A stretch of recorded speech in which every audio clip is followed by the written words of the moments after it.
ఊకుంటారా? మీకు దేవుడు ఉన్నాడు, మాకు దేవుడు ఉన్నాడు. మేము వచ్చి పొరపాటు అయితే తప్ప అంటే ఊకుంటారా మీరు? ఏంటిది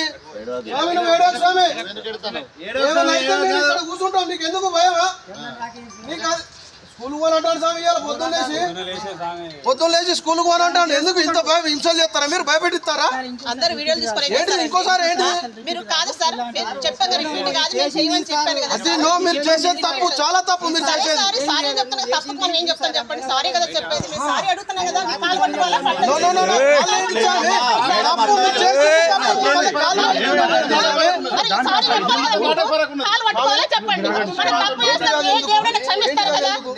బట్టలు కూడా తీసి రమ్మంటారు. స్కూల్ డ్రెస్ వేసుకొని రమ్మంటారు.